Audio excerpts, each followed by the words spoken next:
नमस्कार और the deep dive में आपका स्वागत है।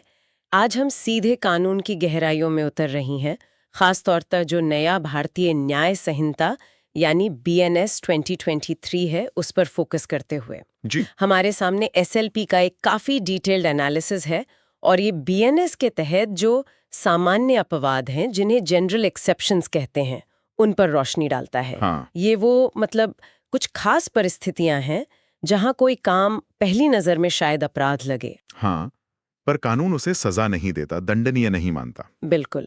जरा सोचिए, ये कानून के वो सेफ्टी नेट है जो किसी को क्रिमिनल लायबिलिटी से बचा सकते हैं। हाँ। तो चलिए इसको थोड़ा खोलते हैं। BNS की धारा 14 से लेकर 44 तक है ना? जी हाँ, 14 से 44। हमारा मकसद है आज इन थोड़ी मुश्किल लगने वाली कानूनी बातों को आसान बनाना और ये समझना कि असल में ये काम कैसे करती हैं। बिल्कुल। और देखिए, इन अपवादों के पीछे एक बेसिक प्रिंसिपल काम करता है। वो ये कि हर नुकसान पहुंचाने वाला काम अपने आप में अपराध नहीं होता। अच्छा। कानून सजा देने से पहले ये देखता है कि क्या उस काम के पीछे मेंसरिया था, मतलब कोई गलत इरादा, कोई गिल्टी माइंड। अगर सिर्फ एक्ट सीरियस हुआ है, मतलब गलत काम तो हुआ है लेकिन इरादा गलत नहीं था, या फिर कुछ खास हालात थे, तो कानून राहत दे सकता है। ये सिर्फ किए गए काम के बारे में नहीं है, बल्कि करने वाले की मंशा और हालात पर भी निर्भर करता है। बिल्कुल, एग्जैक्टली। और एक और अहम सवाल जो अक्सर उठता है कि इसे साबित कौन करेगा, सबूत का बोझ किस पर होता है, क्या ये हमेशा प्रोसिक्यूशन पर होता है? देखिए, आमतौर पर तो क्रिमिनल केसेस में प्रोसिक्यूशन को ही साबित करना होता है, वो भी बियॉन्ड रीजनेबल डाउट कि हाँ ये व्यक्ति दोषी है। जी। लेकिन यहाँ एक ट्विस्ट है। अगर आरोपी इन जनरल एक्सेप्शंस का फायदा लेना चाहता है तो बर्डन ऑफ प्रूफ उसी पर आ जाता है। अच्छा। तो उसे साबित करना होगा। हाँ, उसे खुद ये साबित करना होगा कि उसका मामला इन अपवादों में से किसी एक के अंदर आता है। ये इंडियन एविडेंस एक्ट की धारा 105 है, या BNS में जो इसके बराबर का सेक्शन होगा उसके तहत। मतलब साफ है, अगर बचाव चाहिए तो उसका आधार भी आपको ही देना होगा। जी हाँ, बिल्कुल। चलिए, तो सबसे पहले भूल या मिस्टेक की बात करते हैं। धारा 14 और 17 है ना? क्या ये फैक्ट की भूल और कानून की भूल दोनों के बारे में है? यहाँ ये समझना इंटरेस्टिंग है कि कानून किस तरह की भूल को माफ करता है।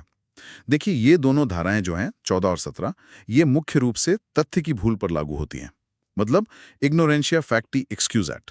ओके, तथ्य की भूल। हाँ, अगर आप किसी जरूरी फैक्ट को लेकर गलतफहमी में थे, लेकिन कानून की भूल जिसे कहते हैं इग्नोरेंशिया जुरिस नॉन एक्सक्यूजेड, वो कोई बचाव नहीं है। अच्छा, मतलब ये नहीं कह सकते कि मुझे कानून नहीं पता था। बिल्कुल नहीं। कानून ये मानकर चलता है कि देश के हर नागरिक को यहाँ के कानून पता होने चाहिए। ठीक है।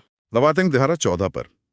यह तब लागू होती है जब कोई व्यक्ति या तो कानून द्वारा कोई काम करने के लिए बाध्य हो, मतलब बाउंड बाय लॉ हो, या फिर किसी तथ्य की भूल के कारण पूरी नेकनियति से, मतलब गुड फेथ में, ये मानता हो कि वो ऐसा करने के लिए बाध्य है। जैसे कोई उदाहरण? हाँ, मान लीजिए एक पुलिस ऑफिसर है, उसको B नाम के आदमी को गिरफ्तार करने का वारंट मिला।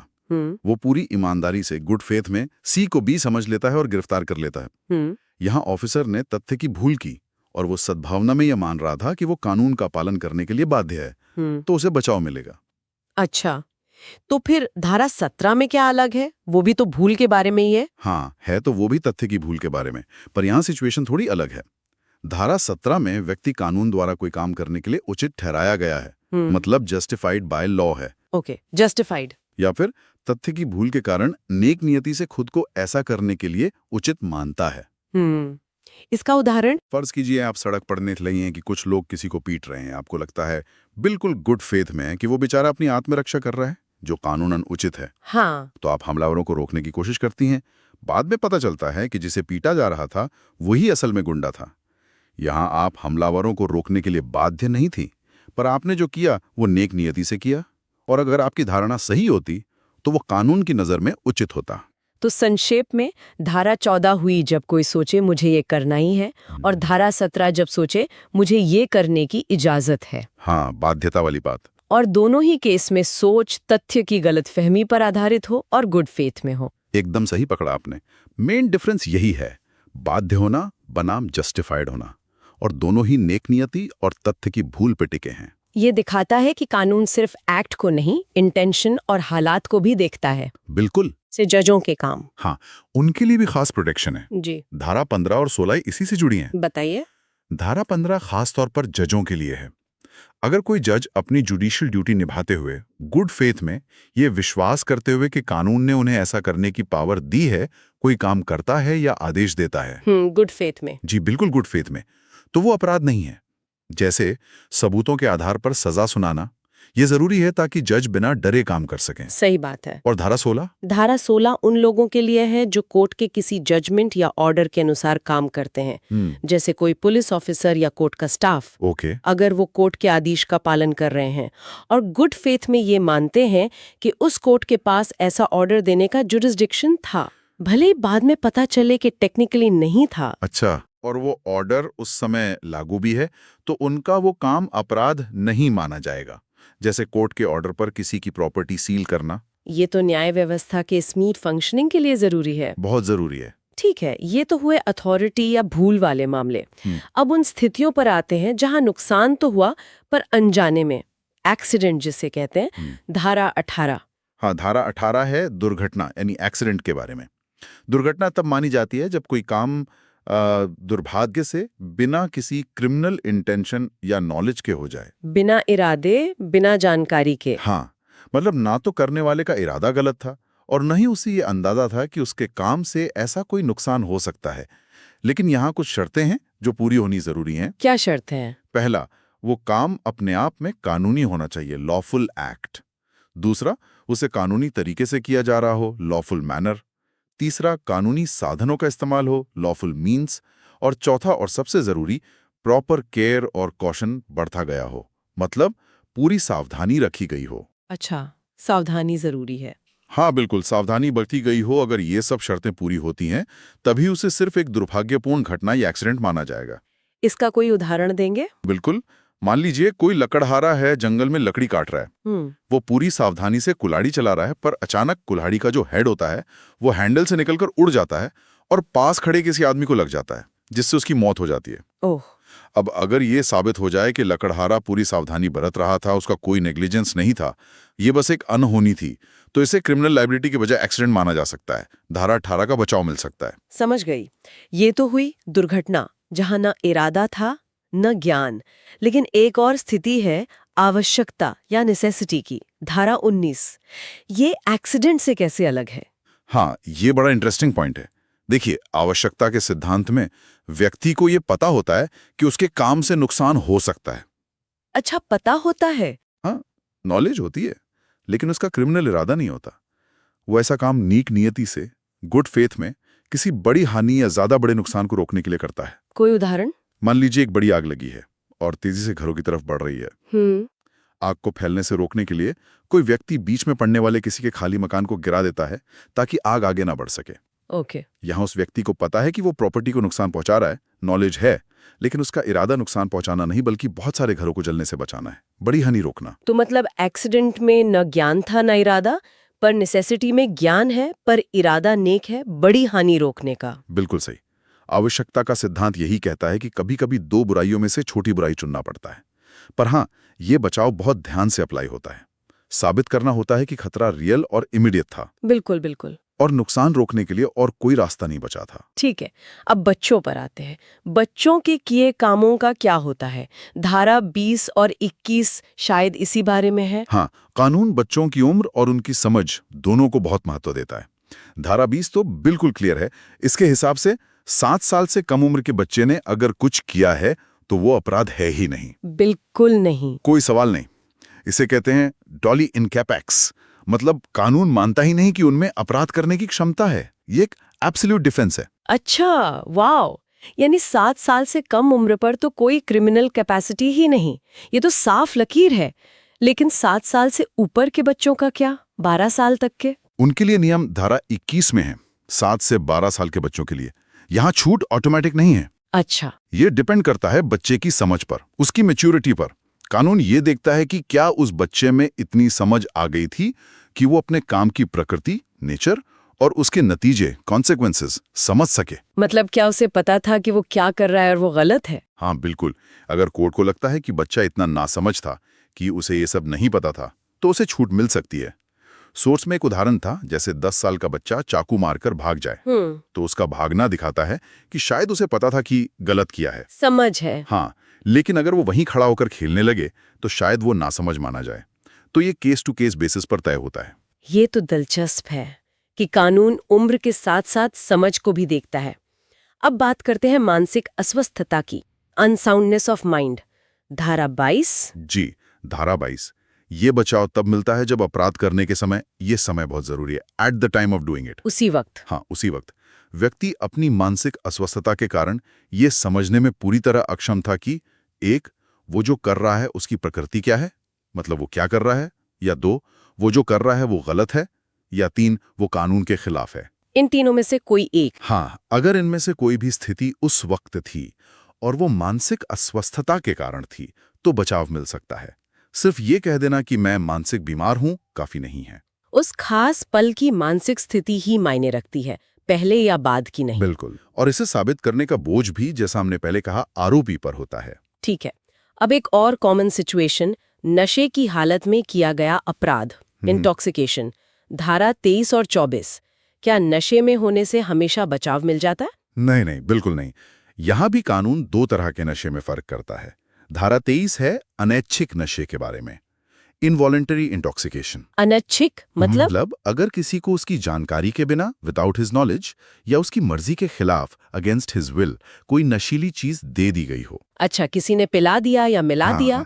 और उस नशे के असर में अपराध करते समय वो व्यक्ति अपने काम की प्रकृति या उसके गैर कानूनी होने को समझने में उसी तरह अक्षम था जैसा हमने मानसिक अस्वस्थता धारा 22 में देखा। Okay, same test. हाँ, अगर ये सब साबित हो जाए तो उसे बचाव मिल सकता है। जोर अनैच्छिक पर है। और अगर किसी ने खुद अपनी मर्जी से पिया हो या नशा किया हो तो? वो आता है धारा 24 में, स्वैच्छिक नशा, वॉलंटरी इंटॉक्सिकेशन।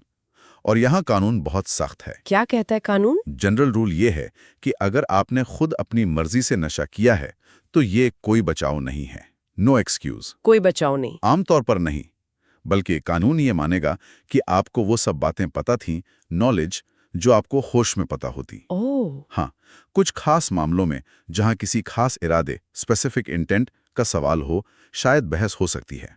लेकिन सामान्य ज्ञान के मामले में कानून आप पर वही लायबिलिटी डालेगा जो बिना नशे वाले व्यक्ति पर डालता। तो मतलब खुद पीकर गाड़ी चलाई और एक्सीडेंट किया तो ये नहीं कह सकते कि नशे में थे? बिल्कुल नहीं कह सकते। स्वैच्छिक नशे में बचाव नहीं है। ये जानना बहुत जरूरी है, अनैच्छिक में मिल सकता है, स्वैच्छिक में नहीं। ठीक है। अब एक बड़े और, जैसा आपने कहा, थोड़े पेचीदा विषय पर आते हैं, सहमति, कंसेंट। धारा 25 से 30 तक कई सेक्शंस हैं इसमें। हाँ, ये थोड़ा फैला हुआ टॉपिक है, पर इसे टुकड़ों में देखते हैं। ये उन सिचुएशंस के बारे में है जहां नुकसान तो होता है पर वो काम विक्टिम की मर्जी से किया गया था। तो धारा 25 ये आमतौर पर उन कामों के लिए है जहां कोई व्यक्ति 18 साल से ऊपर किसी ऐसे काम के लिए सहमति देता है जिससे थोड़ी बहुत चोट लगने का रिस्क हो, पर करने वाले का इरादा मौत या गंभीर चोट पहुंचाने का ना हो, और ना ही उससे पक्का पता हो कि ऐसा हो जाएगा। जैसे खेल। हाँ, सबसे अच्छा उदाहरण स्पोर्ट्स ही है, जैसे बॉक्सिंग, फुटबॉल। खिलाड़ी जानते हैं कि चोट लग सकती है, दर्शक भी जानते हैं कि गेंद आकर लग सकती है। इसे वोलंटी नॉन फिट इंजूरिया भी कहते हैं। अच्छा, जो सहमति देता है उसे चोट नहीं लगती। हाँ, कानूनी तौर पर शर्त यह है कि खेल नियमों के अंदर गुड फेथ में, बिना गलत इरादे के खेला गया हो। ठीक है। और धारा 26? धारा 26 थोड़ी और सीरियस सिचुएशन के लिए है। यहाँ व्यक्ति 18+ अपनी भलाई के लिए गुड फेथ में किए जाने वाले किसी ऐसे काम के लिए सहमति देता है जिसमें मौत का खतरा भी हो सकता है। लेकिन यहाँ भी करने वाले का इरादा मौत देने का नहीं है। जैसे कि? जैसे कोई बहुत रिस्की लेकिन जान बचाने वाला ऑपरेशन, सर्जरी। हाँ। मरीज जानता है कि रिस्क है, पर वो सहमति देता है क्योंकि ये उसकी भलाई के लिए है। डॉक्टर का इरादा नेक है। ओके। और धारा 27? धारा 27 बिल्कुल धारा 26 जैसी ही है, पर यह तब लागू होती है जब सहमति देने वाला खुद सक्षम नहीं है, जैसे कोई बच्चा 12 साल से कम या कोई मानसिक रूप से अस्वस्थ व्यक्ति। तो उनकी सहमति कौन देगा? उनकी तरफ से उनका गार्डियन या जो भी लीगली उनकी देखरेख कर रहा है, वो उनकी भलाई के लिए गुड फेथ में किए जाने वाले काम के लिए सहमति दे सकता है। जैसे बच्चे के ऑपरेशन के लिए माँ बाप की सहमति। सहमति ही नहीं मानी जाएगी। कब? अगर सहमति 1 किसी को चोट पहुंचाने के डर से या धमकी देकर ली गई हो, 2, किसी फैक्ट की गलतफहमी मिसकंसेप्शन ऑफ फैक्ट में दी गई हो और काम करने वाले को ये पता हो। 3, किसी ऐसे व्यक्ति ने दी हो जो मानसिक रूप से अस्वस्थ हो या नशे में हो और समझ ना पाए कि हो क्या रहा है। या 4, 12 साल से कम उम्र के बच्चे ने दी हो, धारा 27 वाले केस को छोड़कर। इन मामलों में सहमति की कोई वैल्यू नहीं है। बिल्कुल नहीं। कानून से वैलिड कंसेंट नहीं मानता है। और इसी से जुड़ा एक और बहुत जरूरी पॉइंट है धारा 29 में। क्या है वो? ये साफ करती है कि कुछ काम अपने आप में इतने गलत या समाज के लिए हानिकारक हैं कि उनके लिए विक्टिम की सहमति भी कोई मायने नहीं रखती। वो काम अपराधी रहेंगे। जैसे कि? जैसे गैर कानूनी गर्भपात, कुछ कानूनी अपवाद छोड़कर, ह्यूमन ट्रैफिकिंग, पब्लिक न्यूसेंस फैलाना या किसी नाबालिग को बहलाना, फुसलाना या किडनैप करना। इन मामलों में अगर विक्टिम ने हाँ भी कह दिया हो तो भी वो अपराध है। सहमति यहाँ कोई डिफेंस नहीं है। ये बहुत अहम है कि कुछ अपराधों में सहमति मैटर ही नहीं करती। अच्छा, एक और सिचुएशन सोचिए। मान लीजिए कोई बेहोश है, एक्सीडेंट हुआ है और तुरंत ऑपरेशन करना जरूरी है। जान बचाने के लिए सहमति तो ले नहीं सकते, कोई गार्डियन भी नहीं है, तब क्या? हाँ, एसी इमरजेंसी के लिए धारा 30 है। ये कहती है कि अगर किसी व्यक्ति की भलाई के लिए गुड फेथ में कोई काम उसकी सहमति के बिना किया जाता है, क्योंकि सहमति लेना इम्पॉसिबल था, जैसे वो बेहोश था, या वो सहमति देने में अक्षम था, जैसे मानसिक अस्वस्थ, और कोई गार्डियन भी नहीं था जिससे पूछा जा सके, तो ऐसा काम अपराध नहीं माना जाएगा। तो वो डॉक्टर जो बेहोश मरीज का ऑपरेशन करता है वो सेफ है? हाँ, अगर उसने गुड फेथ में और मरीज की भलाई के लिए किया है तो बिल्कुल सेफ है। तो सहमति वाली ये प्रावधान काफी बैलेंस्ड लगते हैं, व्यक्ति की मर्जी और उसकी सुरक्षा दोनों का ध्यान रखते हैं। जी बिल्कुल। अब आखिर में कुछ और छोटे छोटे अपवाद भी हैं शायद, धारा 31, 32, 33। हाँ, ये भी हैं, जल्दी से देख लेते हैं। धारा 31 है गुड फेथ में किए गए कम्युनिकेशन के बारे में। अगर कोई बात नेक नियति से उस व्यक्ति की भलाई के लिए कही जाती है जिसे बताई जा रही है, तो उस कम्युनिकेशन से अगर उसे कोई शॉक लगता है या नुकसान होता है तो बताने वाला जिम्मेदार नहीं। जैसे डॉक्टर का मरीज को उसकी बीमारी के बारे में बताना। ओके। धारा 32 है धमकी के कारण किए गए अपराध के बारे में। अगर किसी को कोई अपराध करने के लिए इस तरह मजबूर किया गया कि उसे अपनी तुरंत मौत का डर था, जान का खतरा। हाँ बिल्कुल, इंस्टेंट डेथ का डर, तो उसका वो काम अपराध नहीं माना जाएगा। लेकिन यहाँ 2 बड़े एक्सेप्शन हैं। क्या? आप इस डर से किसी का मर्डर नहीं कर सकते और न ही आप राज्य के खिलाफ कोई ऐसा अपराध कर सकते हैं जिसकी सजा मौत हो। इन 2 मामलों में जान का खतरा भी बचाव नहीं देगा। अच्छा, मर्डर और देशद्रोह जैसे अपराध नहीं। जी। और आखिर में धारा 33, ये एक लैटिन कहावत पर आधारित है, डे मिनिमिस नॉन क्यूराट लेक्स। इसका क्या मतलब है? कानून छोटी छोटी बातों पर ध्यान नहीं देता। ये कहती है कि अगर किसी काम से हुआ नुकसान इतना मामूली है, इतना स्लाइट हार्म है कि कोई भी नॉर्मल समझ वाला आदमी उसकी शिकायत नहीं करेगा, तो वो अपराध नहीं है। जैसे भीड़ में हल्का धक्का लग गया या किसी ने आपकी पेन लेकर स्याही गिरा दी, ऐसी छोटी मोटी बातें। ठीक है, ये तो बहुत प्रैक्टिकल है। हाँ। तो आज हमने भारतीय न्याय संहिता के तहत इन सामान्य अपवादों की काफी गहराई से बात की। ये सिर्फ कानूनी बचाल नहीं है, बल्कि ये दिखाते हैं कि हमारा कानून कितना मैच्योर है। सही कहा आपने। वो सिर्फ ये नहीं देखता कि क्या हुआ, बल्कि ये भी देखता है कि क्यों हुआ, किन हालात में हुआ, करने वाले का इरादा क्या था, उसकी समझ क्या थी। बिल्कुल। ये समझना हमें कानून को सिर्फ सजा देने वाली एक मशीन की तरह देखने से रोकता है। ये दिखाता है कि न्याय व्यवस्था में बारीकियों, इंसानियत और हालात को समझने की कोशिश है। असली मकसद सजा देना नहीं, बल्कि सही मायनों में न्याय करना है। और आज की चर्चा के बाद सुनने वालों के लिए एक विचार छोड़ जाती हूँ। कानून ने ये लकीरें तो खींच दी अपवादों की, पर समाज के तौर पर हम एक माफी लायक काम और एक सजा लायक अपराध के बीच की महीन रेखा कहाँ खींचते हैं, खासकर जब मामले उतने साफ न हो। बहुत अच्छा सवाल है। और क्या वक्त के साथ नेक नियति, पर्याप्त समझ या मामूली नुकसान जैसी बातों की हमारी समझ बदल सकती है या बदलनी चाहिए? सोचने वाली बात है। आज की इस गहरी पड़ताल में हमारे साथ रहने के लिए बहुत बहुत धन्यवाद। उम्मीद है ये जानकारी कानून को बेहतर समझने में मददगार होगी। धन्यवाद।